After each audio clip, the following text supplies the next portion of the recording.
옛날 아주 먼 옛날에 호랑이가 담배를 피우다 매운 연기에 콜록거리던 시절보다도 훨씬 더 오래전 첩첩산중 깊은 골짜기에 송림당이라 불리는 오래된 기와집이 한 채 있었습니다.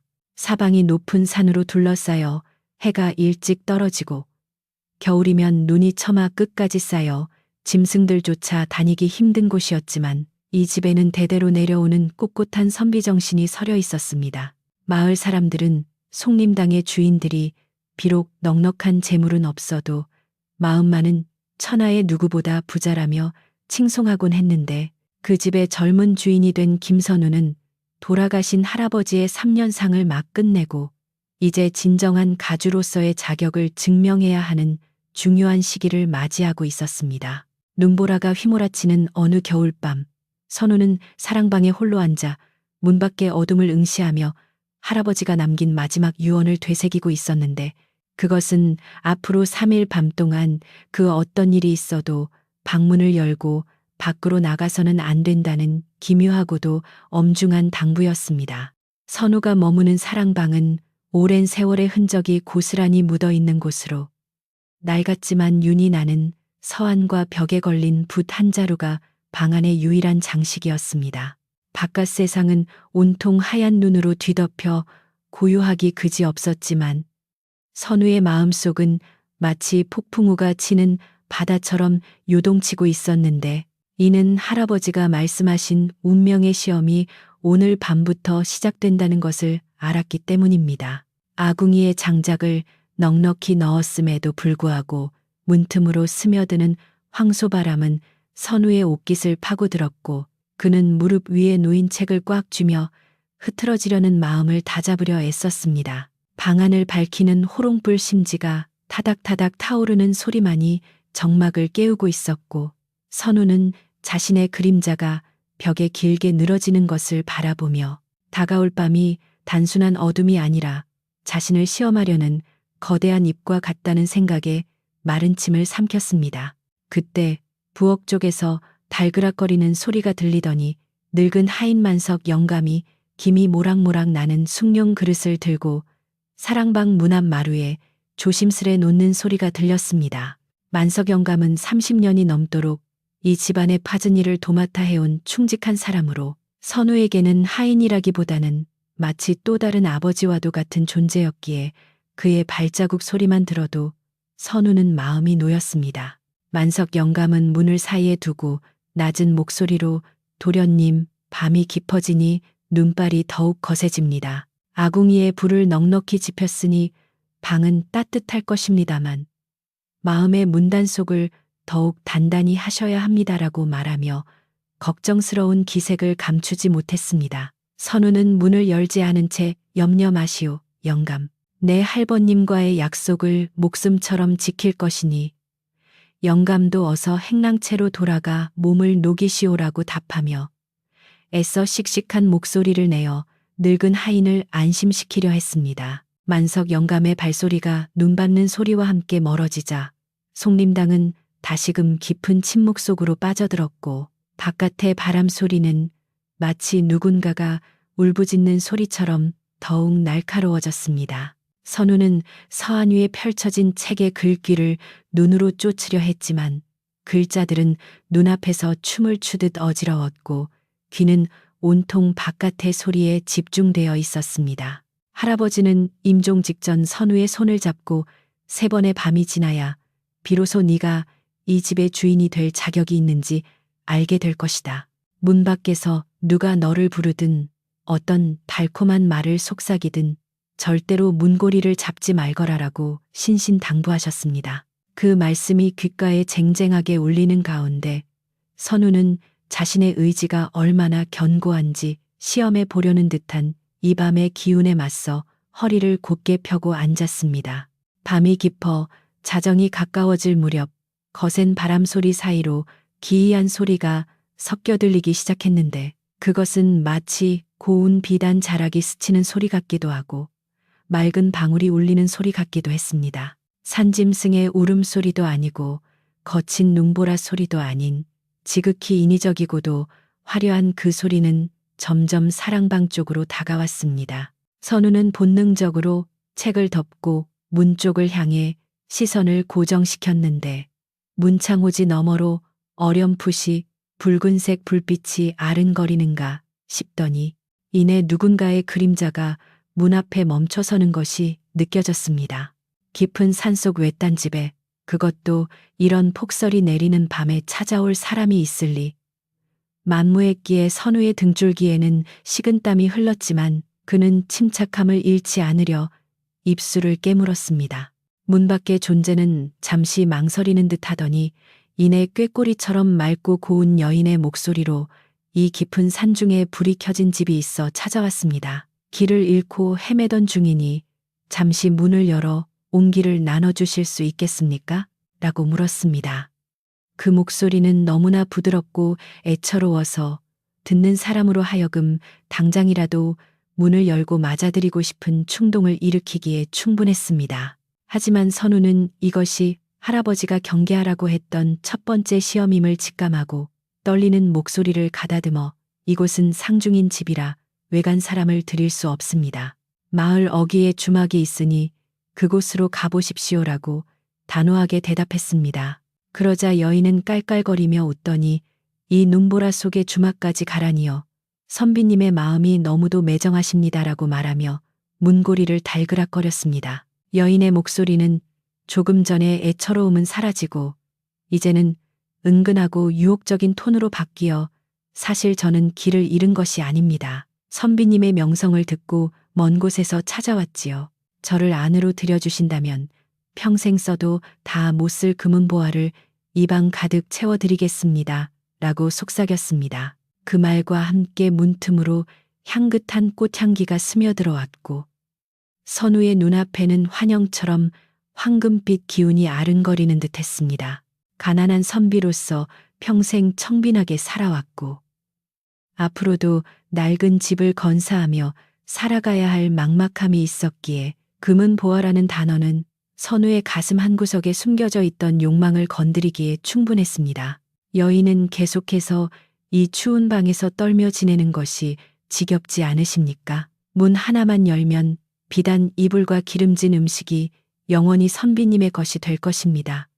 라며 달콤한 제안을 이어갔습니다. 선우는 순간적으로 문고리를 잡으려던 손을 멈칫하며 자신의 마음속에서 일어나는 갈등을 마주했는데 그것은 단순히 재물에 대한 욕심이라기보다는 가장으로서 집안을 다시 일으키고 싶은 책임감과 뒤섞인 복잡한 감정이었습니다. 속림당의 기와는 낡아 비가 새고 고가는 비어가는 상황에서 여인의 제안은 현실적인 해결책처럼 보였기에 유혹은 더욱 강력하게 다가왔습니다. 하지만 선우는 곧바로 돌아가신 할아버지의 주름진 얼굴과 묵묵히 숭늉을 끓여오던 만석 영감의 거친 손마디를 떠올렸습니다. 재물로 쌓아올린 집은 언젠가 무너지지만 정직과 신의로 지킨 집은 천년을 간다는 가문의 가르침이 뇌리를 스치고 지나가자 선우의 흔들리던 눈동자는 다시금 차분하게 가라앉았습니다. 선우는 깊게 심호흡을 한 뒤 문을 향해 더욱 단호한 목소리로 내 비록 가진 것 없는 가난한 선비이나 부당한 재물로 내 영혼을 팔 생각은 추호도 없소. 그대가 누구인지는 모르나 황금이 돌보다 못한 것이 우리 집안의 법도이니 헛수고하지 말고 돌아가시오라고 일갈했습니다. 선우의 목소리에는 서리빨 같은 기계가 서려 있었고 그 말은 문 밖의 여인에게 비수처럼 꽂혔습니다. 잠시 침묵이 흐르더니 밖에서는 호호 정말 어리석은 선비로군요. 눈앞의 복을 발로 차다니 평생 가난을 벌처럼 끼고 살 작정인가 봅니다라는 비웃음 섞인 말이 들려왔습니다. 여인의 목소리에는 분노와 조롱이 섞여 있었지만 더 이상 선우의 마음을 흔들 수는 없었습니다. 문 밖의 그림자는 한참 동안 문 앞을 서성거렸는데 그때마다 비단 옷 스치는 소리와 옷굿을 부딪히는 소리가 요란하게 들려 선우의 신경을 긁어댔습니다. 여인은 마지막으로 오늘 밤은 이렇게 물러가지만 후회하게 될 것입니다. 이 문만 열면 세상 모든 부귀 영화가 당신 발 아래 있을 텐데 라고 중얼거렸습니다. 그 목소리는 점차 바람 소리에 묻혀 희미해져 갔고 선우는 끝까지 문고리를 잡지 않은 채 눈을 감고 마음속으로 맹자의 구절을 암송하며 버텼습니다. 시간이 얼마나 흘렀을까? 화려했던 소리들은 완전히 사라지고 다시 거센 눈보라 소리만이 송림당을 감쌌습니다. 첫 번째 유혹이 물러가자 선우는 그제야 참고 있던 숨을 몰아쉬며 이마에 맺힌 땀을 닦아냈는데 긴장이 풀리자 온몸에 힘이 빠져나가는 것을 느꼈습니다. 그는 방바닥에 손을 짚으며 이제 겨우 하루가 지났을 뿐이다. 앞으로 2번의 밤이 더 남았어라고 스스로에게 되뇌었습니다.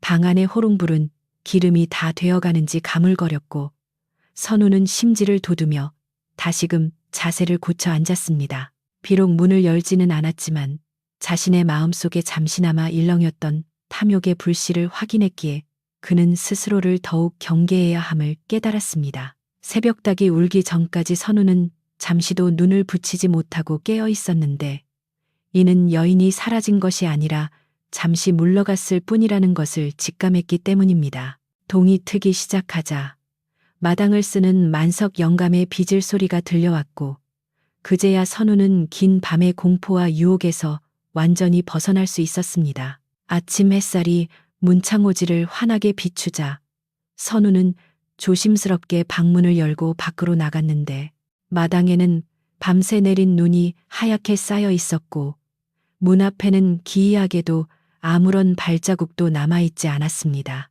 오직 바람에 날린 듯한 붉은 비단 조각 하나만이 나뭇가지에 걸려 펄럭이고 있어 지난밤의 일이 꿈이 아니었음을 증명하고 있었습니다. 만석 영감은 못난 눈으로 마루에 나온 선우를 보며 도련님, 간밤에 별일 없으셨습니까? 바람소리가 유난히 사납더이다라고 물었고 선우는 고개를 끄덕이며 아무 일 없었네. 그저 바람이 좀 심하게 불었을 뿐이야 라고 짧게 답했습니다. 만석 영감은 선우의 굳은 표정을 보며 더 이상 묻지 않았지만 나뭇가지에 걸린 붉은 천조각을 바라보는 그의 눈빛에는 깊은 근심이 서려 있었습니다. 영감은 말없이 빗자루를 들고 마당에 눈을 치우기 시작했고 선우는 차가운 아침 공기를 깊이 들이마시며 흐트러진 정신을 맑게 하려 애썼습니다. 첫 번째 밤은 무사히 넘겼지만 선우는 다가올 2번째 밤이 더 큰 시련을 몰고 올 것임을 예감하고 있었습니다. 낮 동안 마을은 평소와 다름없이 평온해 보였지만 우물가에 모인 아낙네들 사이에서는 지난밤 송림당 쪽으로 화려한 가마가 지나갔다는 소문이 돌기 시작했습니다. 어떤 이는 도깨비 불을 보았다고도 하고 어떤 이는 서울에서 온 고관대작의 행차 같았다고도 하며 수군거렸습니다. 선우는 사랑방에 앉아 그 소리들을 바람결에 들으며 오늘 밤 찾아올 손님은 어제와는 전혀 다른 모습일 것이라 짐작했습니다. 해가 서산으로 넘어가고 다시금 땅거미가 내려앉자 송림당의 기와지붕 위로 검푸른 어둠이 무겁게 내려앉았고 선우는 다시 한번 문을 걸어 잠그고 묵묵히 서안 앞에 앉았습니다. 이것은 단순한 기다림이 아니라 자신의 운명과 맞서 싸우기 위한 결연한 의식이었습니다. 어제와는 사뭇 다른 무거운 공기가 송림당의 기와지붕을 짓누르며 2번째 밤이 찾아왔는데 하늘에는 먹구름이 잔뜩 끼어 달빛조차 비집고 들어올 틈이 없었고 사방은 칠흑 같은 어둠에 잠겨 있었습니다. 낮 동안 마을 우물가에서 떠돌던 소문들은 밤이 되자 자취를 감추었고 산짐승들의 울음소리마저 뚝 끊긴 채 오직 거센 바람만이 빈들을 휩쓸고 지나가는 소리가 들려왔습니다. 선우는 어제보다 더욱 단단히 마음을 먹고 사랑방 아랫목에 앉았지만 왠지 모르게 가슴을 짓누르는 압박감에 호흡이 거칠어지는 것을 느꼈는데 이는 오늘 밤 찾아올 손님이 어제의 유혹과는 차원이 다른 거대한 존재일 것이라는 예감이 들었기 때문입니다. 만석 영감이 저녁상과 함께 들여온 호롱불의 심지를 돋우며 선우는 책을 펼쳤으나 글자들은 눈에 들어오지 않고 오직 문 밖의 동정에만 온 신경이 곤두서 있었습니다. 밤이 깊어 축시가 가까워지자 어제와 같은 가녀린 여인의 발자국 소리 대신 마치 군대가 행진하는 듯한 묵직하고 규칙적인 쿵쿵 소리가 땅을 울리며 들려오기 시작했습니다. 그 소리는 멀리서부터 시작되어 점점 송림당의 대문을 향해 다가왔는데 흡사 거대한 말이 끄는 마차가 들어오는 듯한 위압감을 주어 선우의 방 문창호지마저 미세하게 떨리게 만들었습니다. 바람소리 또한 날카로운 비명 같던 어제와 달리 굵고 웅장한 소리를 내며 집안의 기둥을 뒤흔들었고 선우는 무릎 위에 올려둔 주먹을 꽉 쥐며 흔들리는 마음을 다잡으려 애썼습니다. 이윽고 마당 한가운데서 우렁찬 인기척이 느껴지더니 누군가가 당당한 걸음걸이로 사랑방 앞까지 걸어와 멈춰서는 소리가 들렸고 그 기세가 어찌나 등등한지 선우는 저도 모르게 마른 침을 삼켰습니다. 문 밖의 존재는 잠시 침묵을 지키다가 이내 위험 있고 힘 있는 여인의 목소리로 이곳에 김선우라는 선비가 살고 있다 하여 찾아왔노라. 문을 열고 나와 이 귀한 분의 말씀을 들으라라고 호령하듯 말했습니다. 그 목소리는 여인의 것이었으나 마치 천군만마를 호령하는 장군처럼 굵고 힘이 실려 있어 듣는 사람으로 하여금 저절로 고개를 숙이고 복종하게 만드는 기이한 힘이 있었습니다. 선우는 깜짝 놀라 몸을 움츠렸으나 곧 이것이 두 번째 시험임을 깨닫고 떨리는 목소리를 가다듬어 누구신지는 모르나 밤이 깊었습니다. 주인 없는 빈집과 다름없으니 돌아가시고 날이 밝으면 다시 오십시오라고 정중하게 거절했습니다. 그러나 문 밖의 여인은 코웃음을 치며 밤이 깊은 것이 대수냐. 내 손에는 내 운명을 바꿀 천하의 권세가 들려 있거늘 어찌 그리 꽉 막힌 소리만 한단 말이냐라고 호통을 쳤습니다. 여인의 목소리와 함께 문창호지 너머로 거대한 관복을 입은 듯한 그림자가 비쳤는데 머리에는 높은 관을 쓰고 허리에는 옥대를 두른 형상이 분명하여 선우의 눈을 의심케 했습니다. 여인은 더욱 당당한 목소리로 나는 너에게 세상 모든 사람들이 우러러보는 높은 벼슬과 명예를 주러 왔다. 이 문만 열고 나오면 너는 내일 당장 정승의 자리에 올라 천하를 호령하게 될 것이다라고 거부할 수 없는 제안을 던졌습니다. 선우는 평생 글을 읽으며 과거에 급제하여 나라를 위해 일하는 꿈을 꾸어왔던 터라 정승과 명예라는 말에 심장이 거세게 뛰는 것을 느꼈습니다. 가난한 시골 선비로 늙어가는 것에 대한 두려움과 세상의 이름을 떨치고 싶은 욕망이 마음 깊은 곳에서 꿈틀거리며 고개를 들기 시작했습니다. 문 밖에서는 계속해서 옥대 부딪히는 소리와 함께 달콤한 회유가 이어졌는데 언제까지 이 좁은 골짜기에 파묻혀 썩을 셈이냐. 내 재주와 학식이 아깝지도 않으냐. 문을 열라. 그리하면 내 이름이 역사책에 길이길이 남을 것이다라는 말이 선우의 귓가를 맴돌았습니다. 선우는 잠시 눈을 감고 자신이 화려한 관복을 입고 조정에 나아가 묻 신하들의 할애를 받는 상상을 해보았는데 그것은 너무나 찬란하고 달콤하여 당장이라도 문고리를 잡고 뛰쳐나가고 싶은 충동을 불러일으켰습니다. 어제의 재물 유혹보다 학자로서의 자존심과 야망을 건드리는 오늘의 시험이 선우에게는 더욱 견디기 힘든 고통으로 다가왔습니다. 그는 붓을 쥔 손을 부들부들 떨며 자신이 평생 지켜온 선비로서의 지조가 한순간의 욕망 앞에 무너질 위기에 처했음을 직감했습니다. 하지만 바로 그 순간 선우의 머릿속에는 어린 시절 할아버지가 들려주시던 말씀이 번개처럼 스치고 지나갔는데 진정한 선비는 남이 알아주지 않아도 성내지 않으며 벼슬보다 자신의 마음을 닦는 것을 더 중히 여겨야 한다는 가르침이었습니다. 선우는 문득 마당을 쓸던 만석 영감의 구분 등과 마을 사람들이 송림당을 바라보며 보내던 소박하지만 진심 어린 존경의 눈빛을 떠올렸습니다. 권력과 명예는 뜬구름과 같아서 언제든 사라질 수 있지만 사람들의 마음속에 남는 덕망은 영원하다는 사실을 깨닫자 요동치던 선우의 마음은 거짓말처럼 차분해졌습니다. 그는 눈앞에 화려한 환영을 지우고 다시금 냉철한 이성을 되찾아 문 밖의 존재를 향해 돌아앉았습니다. 선우는 꼿꼿한 자세로 앉아 문을 향해 우렁차게 외쳤는데 네, 비록 초야에 묻혀 사는 보잘것없는 선비이나 부정한 방법으로 얻은 벼슬은 똥만도 못하게 여기오. 그대가 말하는 명예가 껍데기에 불과하다면 나는 차라리 이 산골에서 이름 없이 썩겠소라고 일갈했습니다. 선우의 목소리에는 한치의 흔들림도 없는 단호함이 배어 있었고 그 기세는 문 밖의 위압적인 기운에 맞서 조금도 밀리지 않았습니다. 잠시 정적이 흐르더니 문 밖에서는 분노에 찬 목소리가 터져 나왔는데 내 이놈, 감히 하늘이 준 기회를 발로 차다니. 네가 정녕 후회하지 않겠느냐. 평생 남의 밭이나 갈며 살게 될 것이다. 라는 저주 섞인 폭언이 쏟아졌습니다. 그러자 갑자기 집 전체가 흔들릴 정도로 거센 돌풍이 몰아치며 문풍지가 찢어질 듯 울어대기 시작했고 밖에서는 무언가 둔탁한 물건으로 기둥을 내리치는 소리가 요란하게 들려왔습니다. 선우는 공포에 질려 식은땀을 흘리면서도 책상 위에 놓인 물그릇의 물이 파문을 일으키는 것을 바라보며 꼼짝도 하지 않고 자리를 지켰습니다.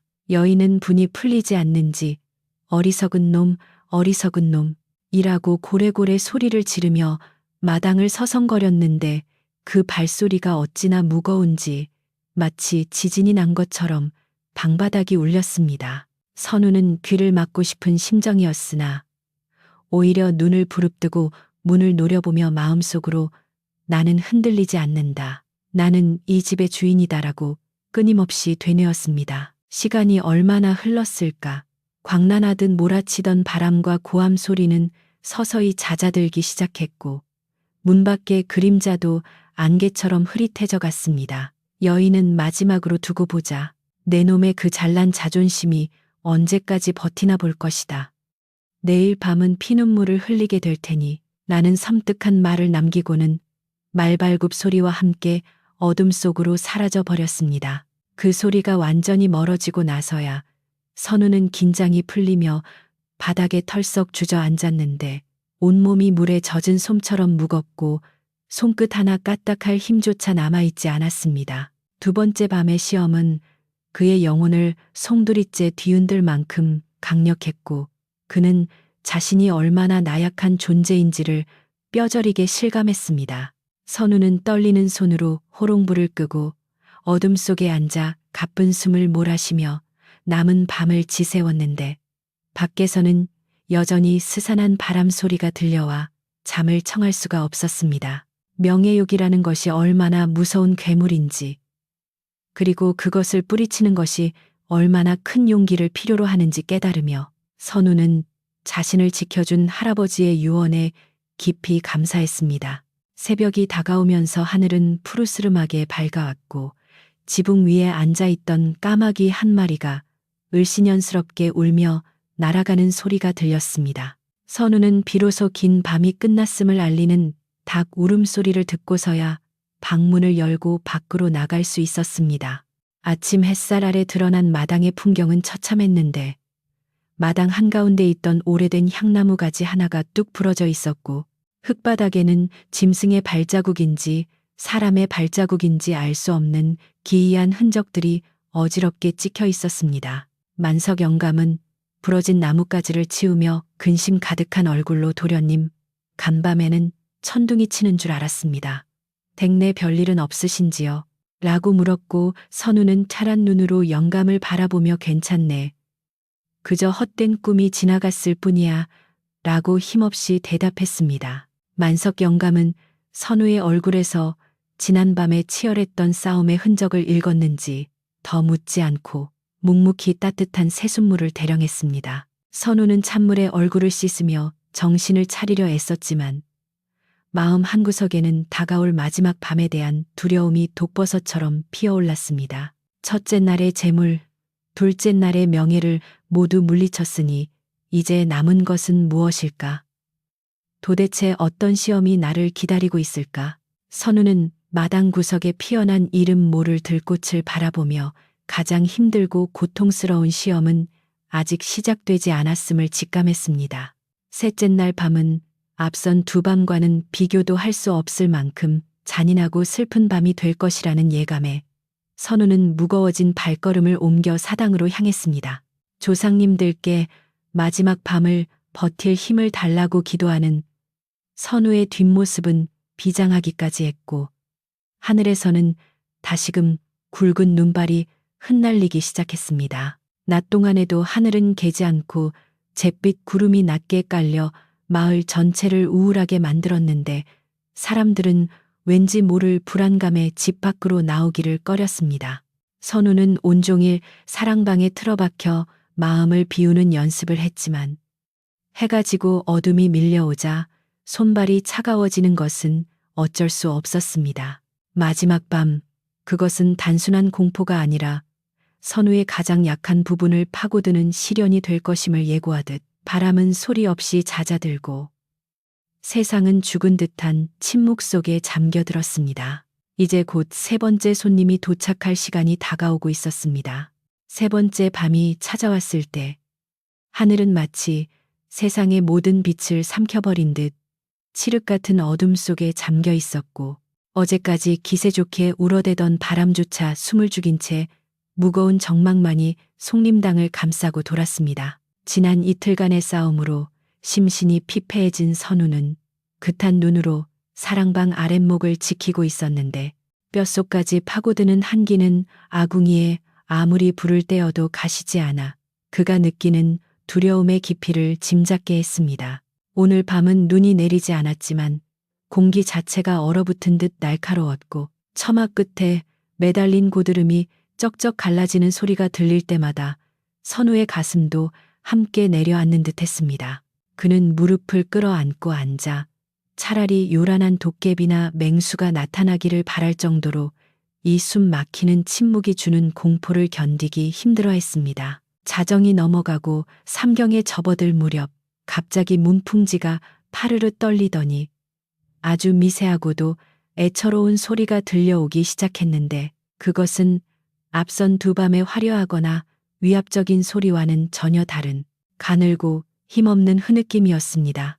마치 갓 태어난 짐승이 어미를 잃고 추위에 떨며 내는 소리 같기도 하고 깊은 병에 걸린 노인이 신음하는 소리 같기도 하여 듣는 이의 가슴을 저릿하게 만드는 기묘한 울림이었습니다. 선우는 숨을 멈추고 귀를 기울였는데 그 소리는 대문에서부터 마당을 지나 사랑방 문 앞까지 아주 천천히 그리고 힘겹게 다가오고 있었습니다. 발자국 소리조차 들리지 않을 만큼 가벼운 인기척이 문 앞에 멈춰 섰고 이내 아이고 추워라 제발 살려주세요. 라는 가냘픈 여인의 목소리가 문틈으로 스며들어왔습니다. 선우가 조심스럽게 문창호지를 통해 밖을 내다보니 달빛조차 없는 어둠 속이라 형체는 희미했으나 문 앞에 웅크리고 앉은 그림자는 너무나 왜소하고 초라해 보였습니다. 여인은 문을 두드릴 힘조차 없는지 손톱으로 문살을 긁으며 지나가던 나그네입니다. 며칠을 굶고 추위에 떨다 보니 이제는 걸을 힘조차 없습니다. 부디 하룻밤만 재워주시면 평생 은혜를 잊지 않겠습니다라고 애원했습니다. 그 목소리에는 어떠한 기교나 유혹도 섞여 있지 않았고 오직 생존을 갈구하는 절박함만이 묻어 있어 선우의 마음을 세차게 흔들었습니다. 첫째 날의 재물이나 둘째 날의 명예 따위는 단호하게 거절할 수 있었으나 눈앞에서 죽어가는 생명을 외면하는 것은 선비로서 아니 인간으로서 차마 할 수 없는 일이었기에 선우는 큰 혼란에 빠졌습니다. 여인은 계속해서 밥 한 덩이도 바라지 않습니다. 그저 이 문을 열고 따뜻한 아랫목에 잠시 몸만 녹이고 가게 해주십시오. 이대로 있다가는 얼어 죽고 말 것입니다라고 울먹이며 호소했습니다. 선우는 자리에서 벌떡 일어났다가 다시 앉기를 반복하며 안절부절 못했는데 머릿속에서는 할아버지의 엄한 당부와 측은지심이라는 도덕적 가치가 치열하게 충돌하고 있었습니다. 문을 열어서는 안 된다는 금기는 절대적이었지만 어려운 일을 돕는 것 또한 가문의 오랜 가르침이었기에 이 딜레마는 앞선 그 어떤 유혹보다 잔인하고 고통스러웠습니다. 밖에서는 여인의 턱이 딱딱 부딪히는 소리와 거친 숨소리가 적나라하게 들려왔고 그 소리는 선우의 양심을 날카로운 송곳처럼 찔러댔습니다. 선우는 떨리는 목소리로 부인, 사정이 딱한 것은 알겠으나 지금 이 집은 상중이라 문을 열어드릴 수가 없습니다. 날이 밝으면 도움을 드릴 테니 부디 참아주시오라고 말했지만 자신의 목소리가 얼마나 무책임하고 비겁하게 들리는지 스스로도 잘 알고 있었습니다. 그러자 밖에서는 날이 밝을 때까지 기다릴 수가 없습니다. 손발이 감각이 없고 숨이 끊어질 것 같습니다. 선비님, 제발 사람 하나 살린다고 생각하고 문 좀 열어주세요라는 처절한 비명이 돌아왔습니다. 여인의 목소리는 점점 희미해져 갔고 문을 긁던 손길도 뚝 끊기더니 쿵 하고 무엇인가가 문턱에 쓰러지는 소리가 났습니다. 선우는 심장이 솟는 듯한 충격을 받았고 당장이라도 문고리를 잡고 뛰쳐나가 여인의 상태를 확인하고 싶은 충동에 사로잡혔습니다. 이것이 마지막 시험이라는 것을 알면서도 선우의 눈시울은 붉어지고 손은 문고리를 향해 뻗어나가고 있었는데 눈앞에서 사람이 죽어가는 것을 방치한다면 평생 죄책감에 시달릴 것이 분명했기 때문입니다. 할아버지와의 약속을 지키기 위해 살인자가 될 것인가 아니면 약속을 어기더라도 사람을 구할 것인가. 선우는 고뇌에 찬 신음 흘리며 머리를 감싸 쥐었습니다. 그때 문득 할아버지가 생전에 지혜로운 자는 막힌 길에서도 물길을 트는 법이다라고 하셨던 말씀이 떠올랐습니다. 선우는 흐르는 눈물을 닦으며 문을 열지 않고도 여인을 구할 방법을 필사적으로 강구하기 시작했습니다. 문을 여는 것이 금지된 것이지 온기를 나누는 것 자체가 금지된 것은 아니라는 생각이 번개처럼 스쳤습니다. 선우는 급히 아궁이 쪽으로 달려가지는 못했지만 방 한가운데 놓인 화로를 끌어당겨 그 속에 붉게 타오르는 숯을 확인했습니다. 그리고는 방바닥에 깔려있던 헌담요를 집어들고 문 쪽으로 다가가 문살 사이의 틈새를 살폈습니다. 문지방 아래에는 세월에 닳아 생긴 작은 틈이 있었는데 선우는 부인, 정신 차리시오. 내 문은 열 수 없으나 이 온기라도 받으시오. 라고 외치며 문틈으로 따뜻한 훈기를 불어넣기 위해 애썼습니다. 하지만 그것만으로는 역부족이라 생각한 선우는 위험을 무릅쓰고 화로에 뜨거운 재를 기와 조각에 담아 문틈 사이로 밀어 넣으려 했으나 틈이 너무 좁아 여의치 않았습니다. 여인은 대답이 없었고 밖의 공기는 점점 더 차갑게 식어가고 있었습니다. 절박해진 선우는 서안 위에 있던 한지를 찢어 뭉친 뒤 화로 옆에 두어 따뜻하게 데우기 시작했고 자신이 입고 있던 속옷을 벗어 문틈을 막으며 외풍을 차단하려 했습니다. 그리고는 문을 사이에 두고 쓰러져 있는 여인을 향해 끊임없이 말을 걸었습니다. 부인, 죽으면 안 됩니다. 조금만 버티시오. 곧 해가 뜰 것입니다. 내 목소리가 들리시오? 선우는 자신의 체온이 문을 통해 여인에게 전해지기를 간절히 기도하며 차가운 문창호지에 얼굴을 대고 뜨거운 입김을 불어넣었습니다. 그는 자신의 안위나 시험의 통과 여부보다 문 밖의 생명을 살리는데 온 정신을 집중했습니다. 방 안의 온기가 밖으로 빠져나가지 않도록 문틈을 자신의 몸으로 막아선 채 선우는 밤새도록 여인의 이름을 부르며 이름도 모르는 여인이었지만 생명의 끈을 놓지 않도록 독려했습니다. 그때 죽은 듯 조용하던 문 밖에서 아주 작은 소리가 들려왔는데 선비님, 따뜻합니다라는 미약한 속삭임이었습니다. 선우는 그 소리에 뛸 듯이 기뻐하며 그렇소, 그러니 절대 잠들지 마시오. 내가 여기서 밤새 당신을 지킬 것이오라고 소리쳤습니다. 선우는 화로의 숯을 부지런히 뒤적여 방 안의 온도를 최대한 높였고 문 아래 틈으로 따뜻한 기운이 계속해서 흘러나가도록 부채질을 했습니다. 비록 문은 굳게 닫혀 있었지만 선우와 여인 사이에는 눈에 보이지 않는 따뜻한 유대감이 흐르고 있었고 그것은 그 어떤 두꺼운 벽도 허물 수 있는 진심 어린 마음이었습니다. 여인은 간간히 기침을 했지만 선우의 필사적인 노력 덕분인지 숨소리가 조금씩 안정되어 가는 것이 느껴졌습니다. 선우는 땀으로 흠뻑 젖은 채 화로 곁과 문가를 오가며 밤을 지새웠는데 몸은 천근만근 무거웠지만 정신만은 그 어느 때보다 맑고 또렷했습니다. 그는 문을 열지 않고도 사람을 구할 수 있다는 사실에 안도하면서도 혹시라도 여인이 다시 정신을 잃을까봐 한순간도 긴장을 늦추지 않았습니다.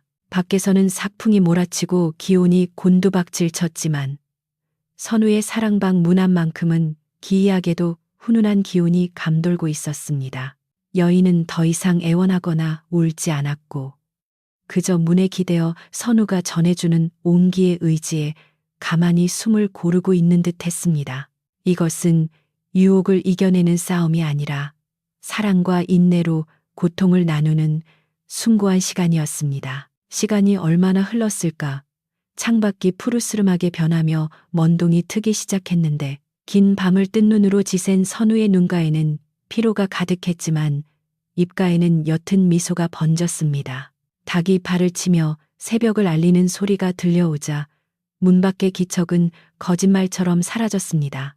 여인이 떠나간 것인지 아니면 애초에 사람이 아니었던 것인지 알 수 없었지만 선우는 마지막 시험이 끝났음을 직감했습니다. 그는 떨리는 손으로 문고리를 잡고 천천히 방문을 열었는데 밖에서 쏟아져 들어오는 아침 햇살이 눈이 부시도록 찬란했습니다. 마당에는 밤새 내린 서리가 하얗게 덮여 있었지만 신기하게도 선우가 밤새 몸을 기대고 온기를 전했던 방문 앞 좁은 창마루만은 눈이 녹아 물기가 어려 있었습니다. 그리고 그 자리에는 여인의 흔적 대신 한겨울에는 절대 피어날 수 없는 붉은 동백꽃 한 송이가 다소곳이 놓여 있었습니다. 선우는 그 꽃을 집어들고 멍하니 서 있었는데 꽃잎에서는 아직도 따뜻한 온기가 느껴지는 듯 했습니다. 만석 영감이 빗자루를 들고 마당으로 들어오다 선우를 발견하고는 환한 얼굴로 달려왔습니다. 도련님, 무사하셨군요. 간밤에 어찌나 마음을 졸였는지 모릅니다. 선우는 만석 영감을 보며 말없이 고개를 끄덕였고 손에 든 동백꽃을 보여주었습니다. 영감은 눈을 휘둥그레 뜨며 아니, 이 엄동설안의 동백꽃이라니요? 도련님의 정성이 하늘에 닿은 모양입니다라고 감탄했습니다. 선우는 비로소 긴장이 풀리며 다리에 힘이 풀려 마루에 걸터 앉았는데 지난 3일 밤의 기억이 주마등처럼 스쳐 지나갔습니다. 재물의 유혹, 명예의 유혹, 그리고 마지막으로 찾아온 연민의 시험까지. 그는 문을 열지 않으면서도 자신의 신념을 지키고 끝내 사람을 살리는 길을 택함으로써 진정한 가주의 자격을 증명해낸 것이었습니다. 마을에는 아침밥 짓는 연기가 모락모락 피어오르고 멀리서 개 짖는 소리가 평화롭게 들려왔습니다. 송림당의 낡은 기와 지붕 위로 비치는 아침 햇살은 그 어느 때보다 따스하고 밝아 보였습니다. 선우는 가슴 깊은 곳에서 차오르는 벅찬 감동을 느끼며 이제야 비로소 할아버지의 유언 속에 담긴 진정한 뜻을 깨달을 수 있었습니다. 그것은 단순히 문을 지키는 것이 아니라 문 안의 사람으로서 가져야 할 마음가짐을 단련하는 과정이었음을 말입니다. 이제 모든 시험은 끝났고 선우에게는 새로운 아침과 함께 송림당을 이끌어갈 평온한 미래가 기다리고 있었습니다. 3번의 밤, 그 길고도 험난했던 운명의 시험이 모두 끝난 뒤 찾아온 아침은 여느 때와는 확연히 다른 기운을 품고 있었는데 송림당을 감싸고 있던 묵직한 먹구름은 씻은 듯이 사라지고 눈부신 겨울 햇살이 기와 지붕 위로 쏟아져 내리며 밤새 쌓인 눈을 녹여 처마 끝마다 맑은 물방울이 되어 떨어지고 있었습니다. 김선우는 푯마루에 앉아 자신의 손에 들린 붉은 동백꽃을 한참이나 바라보았는데 이 엄동설안에 피어날 수 없는 꽃이 자신의 방문 앞에 놓여 있었다는 사실은 지난밤의 일이 단순한 꿈이나 환각이 아니었음을, 그리고 자신이 그 시험을 무사히 통과했음을 알려주는 하늘의 표식과도 같았습니다. 온몸은 녹초가 되어 손가락 하나 까딱하기 힘들었지만 그의 가슴 속에는 그 어떤 재물이나 벼슬로도 채울 수 없는 꽉 찬 충만함과 평온함이 차올라 마치 다시 태어난 듯한 기분을 느끼게 해주었습니다. 부엌에서는 만석 영감이 평소보다 더욱 정성을 들여 아침상을 준비하는 소리가 경쾌하게 들려왔는데 도마질 소리와 찌개 끓는 소리가 어우러져 송림당에 다시금 활기찬 생명력을 불어넣고 있었고, 굴뚝에서 피어오르는 하얀 연기는 바람을 타고 하늘로 곧게 뻗어 올라가 마치 집안의 번영을 예고하는 듯했습니다. 만석 영감은 김이 모락모락 나는 밥상을 들고 사랑채로 건너오며 환한 미소를 지었는데, 그의 얼굴에 깊게 패인 주름살마저 활짝 펴진 듯 보였고, 눈가에는 주인에 대한 존경과 안도감이 가득 서려 있어 보는 이의 마음을 훈훈하게 만들었습니다.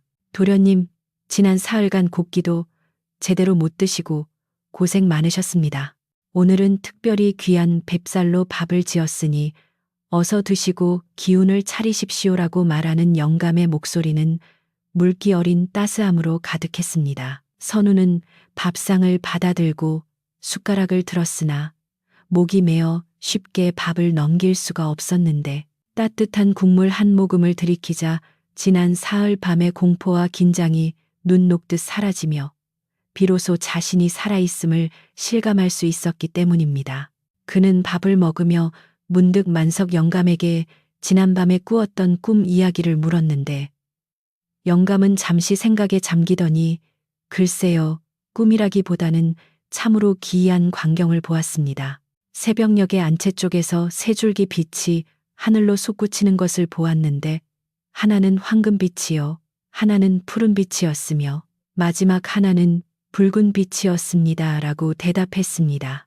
선우는 그 말을 듣고 고개를 끄덕이며 황금빛은 첫날의 재물, 푸른빛은 둘째 날의 명예, 그리고 붉은 빛은 마지막 날의 인정과 자비를 상징하는 것이었음을 짐작할 수 있었습니다. 식사를 마친 선우는 마당으로 내려와 밤새 자신이 지켰던 사랑방문과 금마루를 천천히 둘러보았는데, 문창호지에는 자신이 입김을 불어넣고 몸을 기대었던 흔적이 고스란히 남아 있었고, 문틈 사이에는 아직도 온기가 배어 있는 듯했습니다.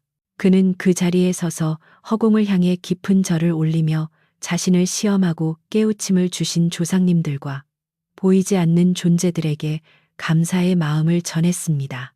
비록 문을 열어 드리지는 못했지만 마음의 문을 열어 타인의 고통을 함께 나누려 했던 그 순간의 선택이 자신을 진정한 어른으로, 그리고 한 집안을 이끌어갈 든든한 가주로 성장시켰음을 깨달았기 때문입니다. 마당의 눈은 햇살에 반사되어 보석처럼 빛났고, 어디선가 날아온 까치 한 쌍이 감나무 가지에 앉아 반가운 소리로 울어대며 송림당의 새로운 시작을 축하해 주었습니다. 오후가 되자 마을 사람들이 하나둘씩 송림당으로 모여들기 시작했는데, 지난밤의 거친 날씨와 기이한 소문들에 대해 걱정하던 그들은 아무런 탈 없이 평온해진 집안의 모습을 보고 안도하며 선우에게 인사를 건넸습니다. 마을의 촌장 어른은 선우의 맑아진 눈빛과 의젓해진 태도를 보고는 대견하다는 듯 고개를 끄덕이며, 자네 며칠 사이에 얼굴이 확 달라졌구먼. 마치 10년은 더 수양한 선비처럼 든든해 보여라고 덕담을 건넸습니다. 사람들은 선우가 겪은 밤의 일들을 구체적으로 알지는 못했으나 그가 내뿜는 기운이 예전과는 달리 깊고 단단해졌음을 본능적으로 느꼈고, 이제 송림당이 옛 명성을 되찾고 마을의 구심점이 될 것임을 의심하지 않았습니다. 선우는 찾아온 마을 사람들을 사랑방으로 들이지 않고 넓은 마당에 멍석을 깔아 다 함께 앉게 했는데, 이는 자신이 겪은 교훈을 바탕으로 더 이상 닫힌 공간이 아닌 열린 마음으로 이웃을 대하겠다는 의지의 표현이기도 했습니다. 만석 영감이 내온 따뜻한 차와 다과를 나누며 선우는 마을 사람들에게 앞으로 송림당의 문턱을 낮추고 어려운 이웃을 돕는 일에 앞장서겠노라고 다짐했습니다. 내 비록 가진 것은 많지 않으나 이 집에 온기가 필요한 사람이라면 누구든 마다하지 않고 나눌 것입니다. 그것이 우리 할머님께서 제게 남겨주신 진정한 유산임을 이제야 알았습니다. 라고 말하는 선우의 목소리는 나직하지만 힘이 있었고, 듣는 이들의 가슴에 깊은 울림을 주었습니다. 그날 이후로 송림당은 마을에서 인정이 꽃피는 집으로 불리게 되었는데, 흉년이 들어 먹을 것이 없는 사람에게는 곡식을 내어주고 갈 곳 없는 나그네에게는 기꺼이 사랑방을 내어주는 따뜻한 안식처가 되었습니다.